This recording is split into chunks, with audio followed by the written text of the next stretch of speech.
Ապրիլի առաջին կիրակին աշխարհի մի շարք երկրներում նշվում է որպես երկրաբանի օր։ Հենց այս շրջանում են սկսվում դաշտային աշխատանքները։ Զանգեզուրի պղնձամոլիբդենային կոմբինատն ամեն տարի տարաբնույթ միջոցառումներով փորձում է հետաքրքրությունը մեծացնել աշխարհում պահանջված մասնագիտության նկատմամբ։ Դասախոսություններ, հանդիպումներ, գործնական ու դաշտային պարապմունքներ ուսանողների մասնակցությամբ։ Իսկ այս անգամ կոմբինատի փորձառու երկրաբանները հանդիպեցին Կապանի, Քաջարանի եւ գյուղական դպրոցների աշակերտների հետ։ Երկրաբանությունը ամենուր է եւ պահանջված, այս միտքը շեշտելով հաջողության հասած երկրաբանները փորձեցին մոտիվացնել պատանիներին։ Երկրաբանությունը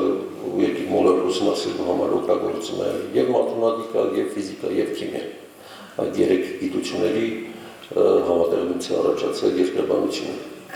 Երբեք չհնացող, խիստ պահանջված ու անգամ IT ոլորտից բարձր վարձատրվող, առաջին հայացքից միայն բարդ թվացող երկրաբանությունը բոլոր ժամանակների մասնագիտություն է, զարգանում է տեխնոլոգիաներին համընթաց։ Հիմա արդեն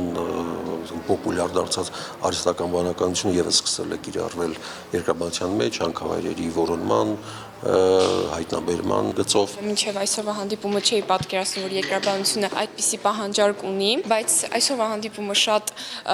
ինձ թվում է շատ մարդկանց մեջ փոխեց ընտրություն անելու հնարավորությունը։ Դե չգիտեի, որ IT ոլորտը չափայլի բարձր է, այդքան ես գիտեի ավելի ցածր է։ Զանգեզուրի պղնձամոլիբդենային կոմբինատը սերտ համագործակցում է Երևանի պետական համալսարանի հետ, խրախուսում ընտրել երկրաբանի մասնագիտությունը։ Իդեպ այս տարի նախատեսում են նաև դպրոցականների համար թեմատիկ ճամբարներ կազմակերպել։ Կոմբինատի տեխնիկական տնօրեն Արման Վարդանյանն ասում է, աշխարհագրության եւ երկրաբանության ֆակուլտետի ընդունելության քննությունները հեշտացել են։ Փորձում ենք համատեղ ուժերով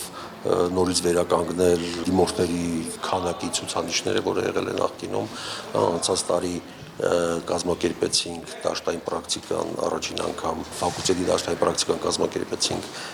Սյունիքի մարզում, Քաջանի հանքավայրում, այցելեցինք նաև այլ հանքավայրեր, Կապանի հանքավայր եւս այցելել ենք եւ երկրաբաններն էին ներկա եւ աշխարհագրությունները։ Երկրաբանությունը քեզ է սպասում, դիմելով դպրոցականերին ասաց Արման Հայրապետյանը, ինչու չընտրել ու չդառնալ լավ մասնագետ։ Զանգեզուրի պղնձամոլիբդենային կոմբինատը ստիպված արտերկրից է հրավիրում, բարձր վարձատրում, մինչդեռ թվում էր արդյունաբերական մարզում հակառակը պետք է լիներ։ Ես կարծում եմ, որ մի փոքր մարզում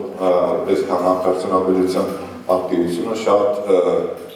շատ կարևոր է երկրաբանի մասնակցություն ունենալու համար։ Դպրոցականները Զանգեզուրի պղնձամոլիբդենային կոմբինատի ներկայացուցիչներին առաջարկեցին շրջայց կազմակերպել, գործնականում ծանոթացնել խոշոր ձեռնարկության աշխատանքներին, որ առավել լավ պատկերացում կազմեն ոլորտի մասին։